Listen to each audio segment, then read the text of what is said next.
What up, world? It's your boy Charles Brown back again for another Talking Facts. Hit that like button, hit that subscribe, and hit that notification bell. All right, man. The Heart, Part 5.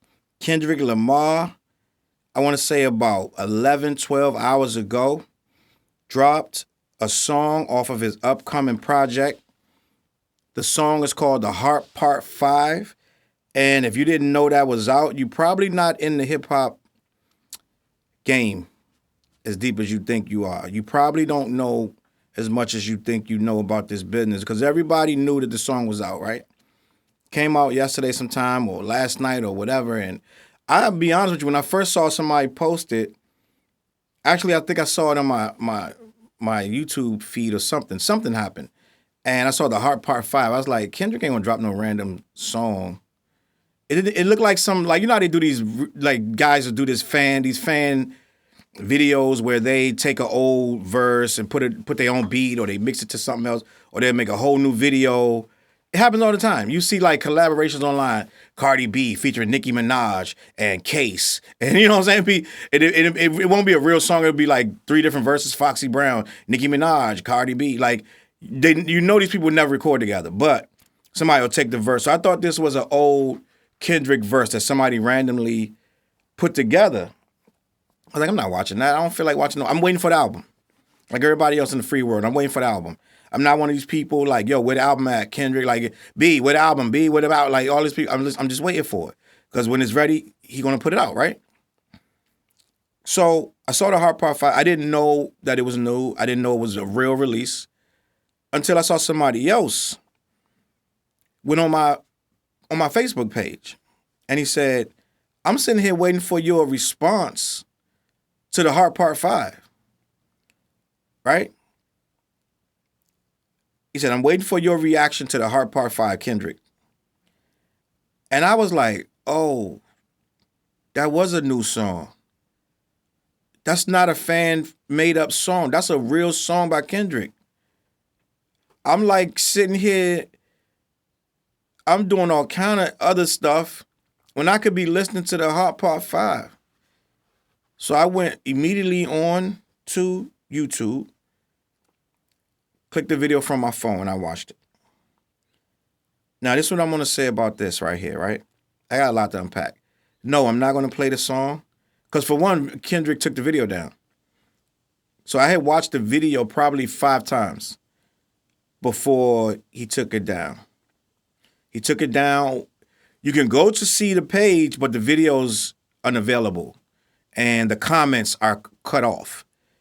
So Kendrick's doing Kendrick right now. You know how he do just stuff that you're like, why would you do that? Video was already in 11 hours, had 5 million views, was #1 trending in music, and Kendrick removed it for whatever reason. Maybe he can put it right back just like the same way when they pulled down, I think it was Rebecca Black's Friday. They pulled it down. She had the most views in history, and they pulled it down because somebody tried to sue her, and then they put it back up. So maybe he can just click a button, put it back up. I don't know, because the video page is still there, but the video is unavailable for whatever reason. I don't know if it crashed. I don't know. But it wouldn't crash and its comments turn off. But I have some stuff to say about this song. I don't normally react to songs because I'm an album kind of guy. I'm not going to really react to a lot of songs. I'm not the guy going to play the song and bob and be like, oh, this no. No, that's not me. I don't do that. What I do, and I've had people in my comments like, yo, play the song. Listen, I'm not playing the song if that's what you came in for. I'm talking about the song. My stuff is more cerebral. I wouldn't even talk about something that I didn't think. I would never review one song. Let's just say that. Unless this song literally changed the entire game. I have massive to say about this one song. For one, with this one song, right, Kendrick has rearranged my top 5 MCs of all time. And I know some people are going to be very surprised by it. And some people are going to say, how dare you change the top 5 MCs with one track? But this guy's been putting so much work. He's been inching in the top 5 for years. And I really just put him in. Put it like this. I put him in my top 10 a while back. I had to remove people, but he's in my top 10. But my top 5 was always as follows. KRS-One, Rakim, Big Daddy Kane, Jay-Z, and Nas, right? And then my top 10 would continue to go on, and it would be Tupac would be in there, Scarface, LL Cool J, um, Ice Cube, and that 10th person would interchange with, I want to say, Eminem, and it was, did I say Biggie? I think Biggie, I might, no, did I say Biggie? I don't think I said Biggie. It's supposed to be Biggie in there. So let me reiterate. So it's KRS-One, Rakim, Big Daddy Kane, Jay-Z, Nas, Biggie, Scarface, Tupac, Ice Cube. I think I said LL Cool J and I said Eminem. That might be 10, that might be 11. I don't remember for sure. It's early. I've been up for hours and I've been traveling. But as years went on, I moved J. Cole and Kendrick in that top 10. And I had to take some people out. So I'm going to leave it up to you to figure out who got taken out.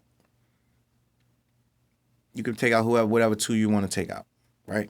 But J. Cole and Kendrick were moved into that top 10 just for what they do for the culture, which this word has been reintroduced by Kendrick. What J. Cole and Kendrick have been doing for the culture. Now, with that being said, I hate doing top five, because top five, you're going to leave out a sixth person that is super important. Like my top five, and somebody going to be like, what? No Tupac? What? No Biggie? Right?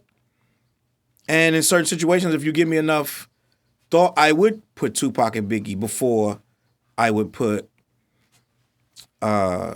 Big Daddy Kane or like a Nas or Jay. I'm never taking Nas. But in the end of the day, it would fluctuate. But with this one record, the Hard Part 5, right? This is going to be really crazy for me to say. I bumped all them MCs out of the number one spot. I put Kendrick in the number one spot of rappers in the history of rap. I am 100% confident with that. I'll argue with anybody that Kendrick has now become the best rapper in the history of rap. And I'm going to tell you why. First, this song. Let's start with the song. They replayed Marvin Gaye, right? I Want You. Replayed it. I don't think they sampled it. They replayed it. Kendrick tapped into literally the pulse with that word culture, right? Black culture is way more than just one thing. It's something you can't, unless you lived it, you can't imagine this. No one can describe this. No one can teach you this. You had to live this, right? You had to have cousins, sisters, brothers, uncles, aunts around you. You had to have grandparents that told you things you could have never known. You had to have run-ins with authority figures. You had to have run-ins with people who are not always nice people. You had to go to schools that weren't always that great, right? To truly understand what this is about, and especially with hip-hop, right? You have to combine all of that and then put a beat over it and understand the origins of it, right? If you don't really understand what hip-hop was about and why it was created, right? You have no way of knowing what an MC really is supposed to be doing. You're looking for bars. You're looking for a dope beat. You got no clue what this is really about, right? You think it's just about a hit record on the Billboard. You think it's about first week sales, right? You think it's about what people are saying on Twitter about the last record or the next record or the record, who's the features. You think it's about what label it's on it, who co-signed this, right? What blogs is saying this is hot? Absolutely none of that matters to be a real MC, right? None of it. I seen KRS-One come from, in his own words, a homeless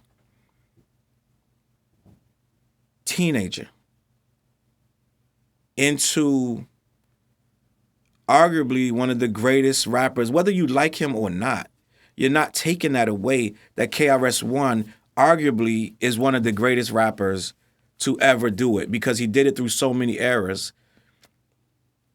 And a lot of what he said came true. And a lot of stuff he said has been duplicated and reduplicated in many different ways. And people didn't even know that they were doing a KRS impression almost. A lot of stuff that he initiated became hip hop staples, right? So you're going to be like, give me an example. I'm going to say, well, KRS-One is the reason a lot of these people are talking about 9mm and drugs. You're going to say, well, what about Schoolie D? And I'm going to say, what about him? Right? You're going to say, what about Ice-T? I'm going to say, what about him? They didn't do it the way KRS did it. Right? KRS did it, and he actually did it as if he was teaching you something. It was a different animal. This guy was so black and so rebellious, but at the same time, super thugged out and super punch you in the face. It was a combination of everything hip hop. And he was intelligent while he did it. The Message record was the first hip hop record to have a story that was completely immersed in the culture of what was going on in the street. Not at the disco, not at the party, not at the club. It was the street. Broken glass everywhere, right? It was about everything that's going on in that hood that's bad. The dilapidated buildings, the poor living conditions, going to jail when you're just a kid, being raped in jail. There was a lot of stuff they were discussing on that record that it made you sit down and think about it. You had to consider your own life if you were that kid swinging in a jail cell with a rope, with a noose around his neck or whatever because he killed himself because he couldn't take it. It hit you. You were like, wow, that kid got dealt a raw deal. And from that day forward, hip hop became the news. It was the main purpose of it. Also, you were supposed to be dope and be fly and all this and that and have these big dookie rope chains, have a Benz and an Audi and a Saab and a Yamaha Suzuki, but you also were supposed to be saying something, right? After Grandmaster Flash and the Furious 5 dropped the message, you had to at some point say something, right? And not just about yourself. So you're going to say, you still ain't explain how this one song moved Kendrick into the best MC in the world. Now, I didn't say the greatest lyricist. I would tell you Nas is the greatest lyricist to ever do it. Nas is the greatest lyricist. Lyricist, right? Nas.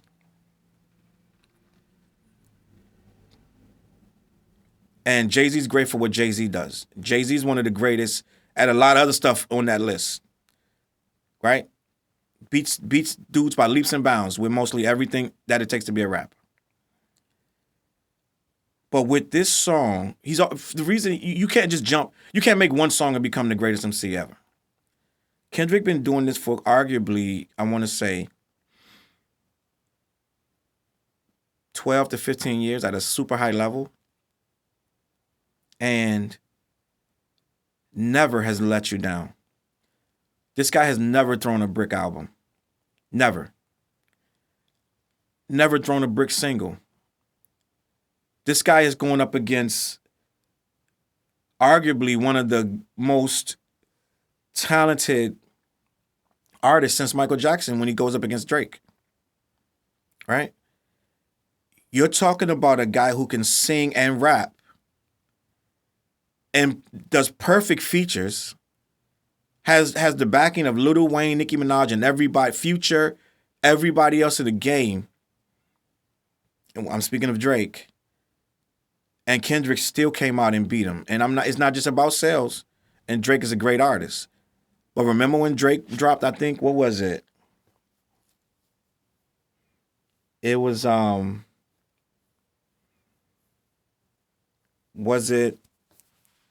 it wasn't Views. Was it Views? Or the one after Views? The numbers was ridiculous. The title escapes me right now, but ridiculous, unseen numbers. Especially since the game had died down as far as record sales were nowhere near what they used to be, right?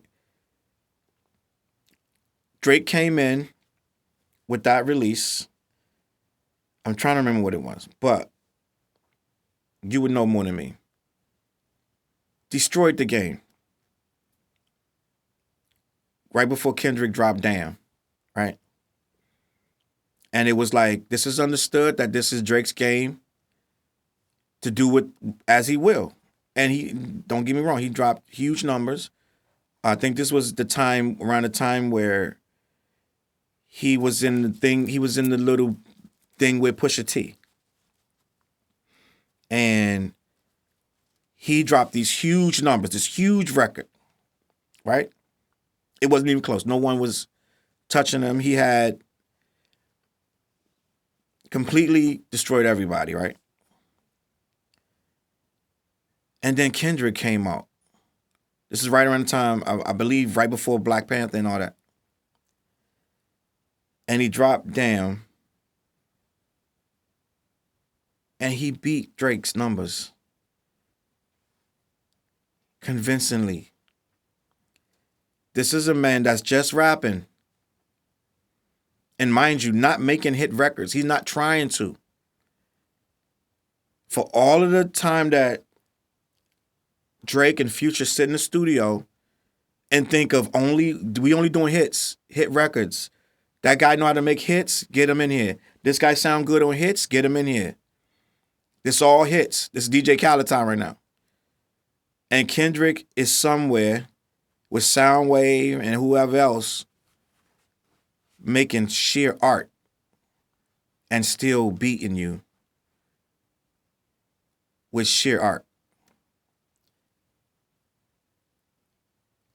Talking about the black experience, talking about rap, but not talking about rap at all. He's talking about life.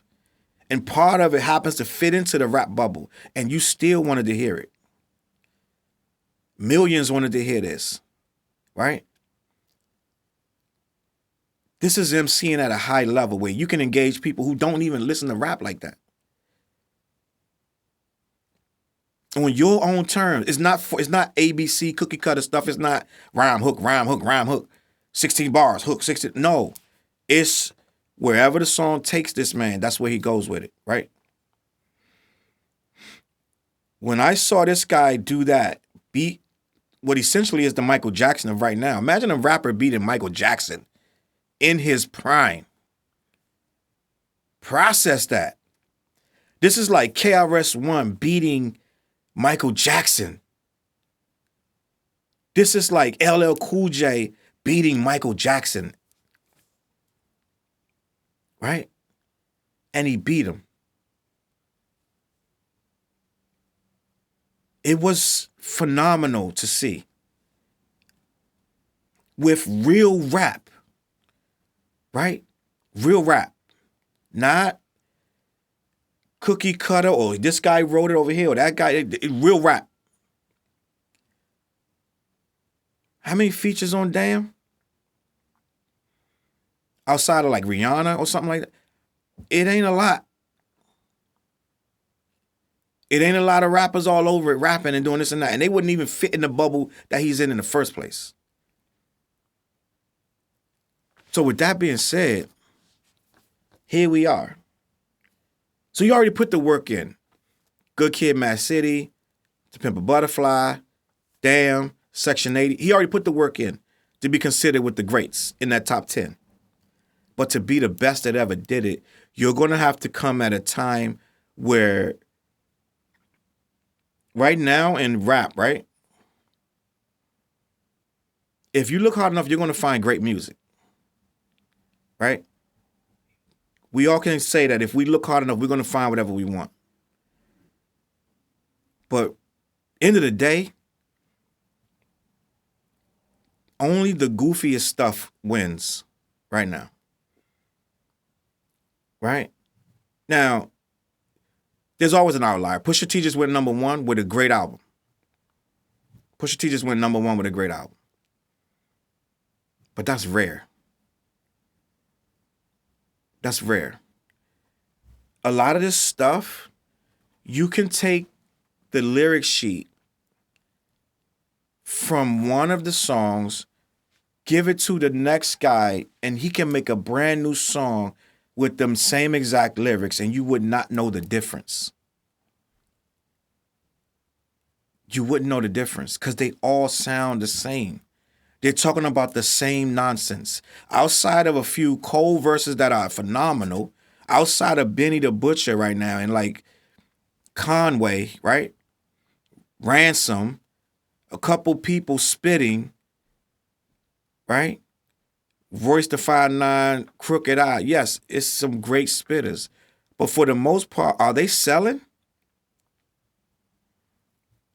What's selling?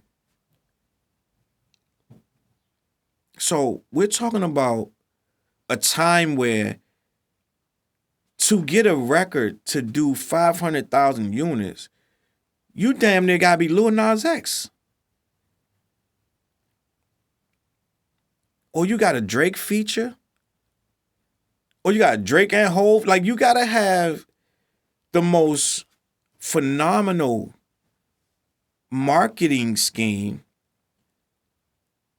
Your PR team gotta be A1. You're gonna need global playlisting to even, and it gotta be, and your music gotta be mad digestible to DJs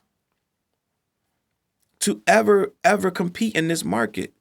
And last but not least, your subject matter gotta be extremely goofy in a way. You know what I'm saying? I'm just being 100%. Cause to me as a grown man, talking about walking in a club with a big giant stack of money and 4-5 chains on, chilling in the VIP, standing on the couches, to me, I don't know who that's real life to, right? But for most of us, grown men not doing that, I don't know what to tell you. That's not everyday life. That's not everyday, because most grown men working hard for their money. They are not going in no club, throwing their money in the air and buying $400 bottles of nothing. Right? Every now and then you're going to go, hearing it, yes. But it's not your way of life. Let's just be like that, right? And who can afford that outside of a scammer or a drug dealer or a stick-up boy? Like, who can afford that? Who's running around with money to make a money phone daily that's not a scammer, a stick-up kid, or a drug dealer? So it's not realistic to an everyday person. So the music doesn't relate to a grown person like me. It doesn't relate to me. So none of this stuff is MC worthy. It's not worthy of saying this is the top 5 lyricists. So when you drop a top 5 lyricist in today's market, like Nas, he's on his 3rd release in the last 2 years. But I didn't see Nas going number like 1. I didn't see Nas doing 500,000 in his first week. And that's my guy. I love Nas making the best music of his career. Him and Hit Boy. The best music of Nas' career right now, hands down. You're going to have to go back to Illmatic and start something with conversation with me about Nas' entire career. You're going to have to go back 20-something years to talk about the music being this consistent. 3-4 albums in a row. King's Disease 1, King's Disease 2, Magic. You're gonna say Nas had that kind of run? You lying to yourself.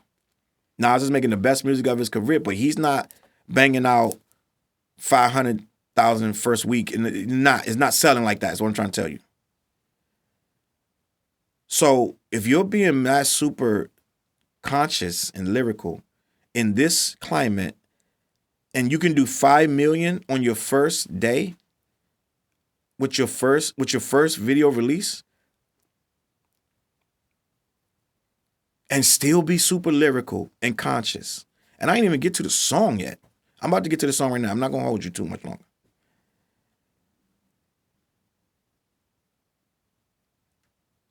Jay-Z can't do that.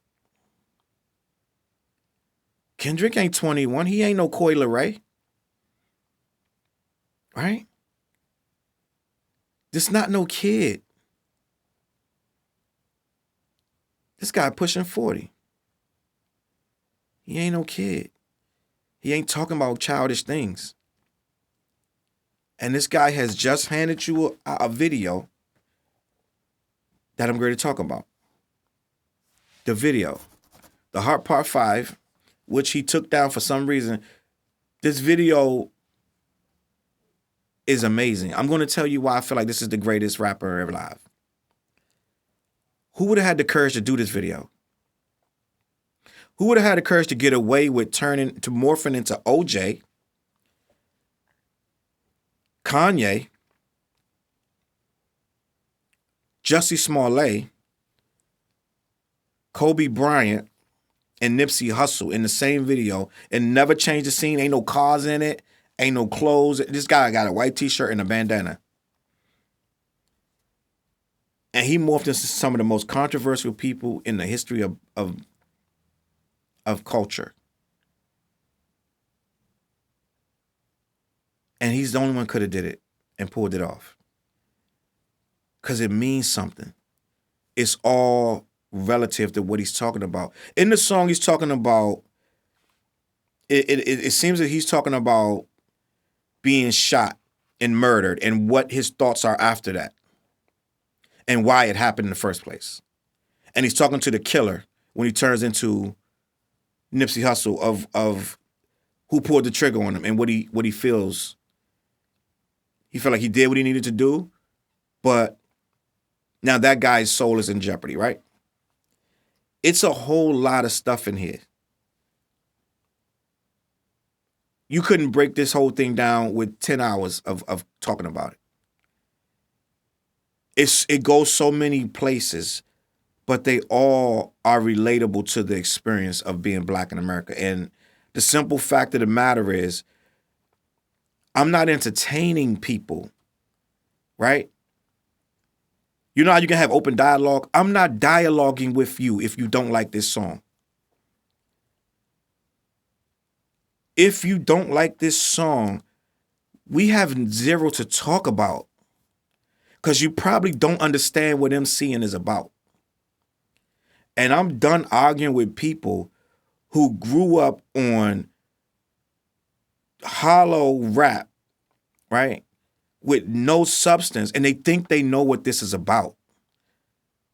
And you want to try to argue your opinion when you don't have a clue what hip-hop and emceeing is about. Right? And I can't teach you that. It takes years to understand what this is about. If you don't know, you have to say something on that microphone. Not every time. But sometimes you got to be able to bring a clear and concise message about what's going on around you. And not just you, right? The reason this guy is the greatest MC on earth, because he's not just talking about himself. He's talking about all of us at the same time in one simultaneous voice. He's saying what all of us want to say and putting it into words. No one's doing that. Tupac used to do that. Right? People may critique Tupac. He didn't use the biggest of words. He didn't have the most intricate of flows. He didn't put a whole bunch of rhyming words in one sentence and go. He didn't do all of that, but he spoke. That's why he's still in people's top 5 to this day. Right? He spoke about the culture eloquently. And yeah, he was he was controversial and he contradicted himself. But we are not a monolith and we are all contradicted. The entire experience, there is no one way to be. There is no one thing. It's all convoluted. It all is extremely intelligent and extremely dumb at the exact same time. With all of it. And if you can maneuver it and put it into words and put it on paper, like this man did with this song, I have to call you the greatest MC of all time. Right? You can say, but Charles KRS-One's still alive. These guys you name it, they all still alive. Yeah, they still alive, but they're not doing it like this kid is doing it. This kid is unapologetically bringing you blackness at a high level and making millions of people listen to it. He don't even explain nothing. It's like Donald Glover. Doesn't explain nothing to you. I love that. Because when you start explaining, then you open to people forming an opinion of your explanation and start telling you you're wrong. Right? I love that Donald Glover and I love that Kendrick don't do a lot of explaining. They just do the art. And the people that understand are going to get it. Right? This is art, buddy. I don't know if you think this is just a rap song. This is going to resonate for hundreds of years. A lot of this stuff you're listening to going to be gone. In 100 years, they're going to be museums with this guy's picture in it, with these words on the wall. Right? With these videos on the loop. Because it's such a moment of human history that he's recording. That's what an MC should be doing. Recording human history. Pleasure, pain, everything in between. And especially if it's his own people that he's recording and their pain, right? If you are one of these people who say stuff like, he's just a rappity rapper. I'm not talking about Kendrick. I'm talking about if you say that about anybody, oh, he just rappity rap. That's all he do is rappity rap. That's it. You don't get this. That's what you're supposed to do. You're supposed to say a lot. Kendrick says a lot with one song. The video is unapologetically human and creative. He didn't explain why he put Jussie Smollett in there. He didn't explain why he started with OJ. He didn't need to. When you saw it, you just was fixated. When the words changed, that's when he changed to the different person. When he had Will Smith's face on and he said, hurt people continuously hurt more people. That hit, bro, like, it's so many levels to this song that resonate with the visuals and the wordplay and the actual context of each morph. At the end, the whole last thing is about Nipsey talking to his kids and his wife. Right? This is a man who does not care if you want to listen to conscious music for lack of a better term, or not. He doesn't care if you want to dance or party, and it doesn't matter. A real MC is going to be extremely creative, and he's going to still be able to get you to listen to it, even though you don't want to hear nothing that he's talking about. I want to say 55, 60% of people that click that video would never listen to these lyrics from another person. Never. But somehow he's got you sitting there listening about some black kid who got shot and killed in anywhere hood, any ghetto, USA, and how it felt. He ain't bragging about it. This ain't drill rap. He's talking to you. And on that note, I implore you to tell me why Kendrick is not the greatest MC of all times at this point. Please get in the comment and explain to me why someone's better. And you're not going to be able to say anyone in the last 10 years or 15 years is the greatest MC. We're going to, just before you get started with naming people goofy names, right? It's going to have to be somebody with a mad long track record, not a one dope album, two dope albums, or they look good in a swimsuit. Like I need you to explain to me, whoever you're going to say at this point is better than better than Kendrick. Even if you say Tupac. Tupac died at 25. Had he lived at 37, God knows, then we could have a conversation, because the music that he put out might have been 10 times better than what he did, right? But his career is actually short, his musical career. And he had so much going on outside of the studio, it's going to be hard to make him the number one MC, because he could have accomplished so much more had he lived, right? You might say Nas. I'm going to say Nas was never this consistent in his entire career. Never. He never did these numbers. He never had the consistency of this. He never had this kind of fan base. Granted, we have social media and all these things. So then you're going to say Jay-Z, and I'm going to say nah. Right? Jay-Z is Jay-Z. Is nobody. Jay-Z is, I'll give you this. That's Hov. And he does what Hov does. At a level untouched. We'll see if Kendrick could be 50 and still doing what Jay do, right? And Jay's catalog is massive. And Jay has made records that hit you, but this guy hits you every single time. Every single time. It's never going to be complacent rap, right? So I'm going to, again, put that challenge out. Who would have been able to pull this off? Rakim? KRS? Big Daddy Kane? Who would have been able to pull this off at this level? I'm going to leave it at that. This is my reaction. Kendrick, The Hard Part 5 is a masterpiece record.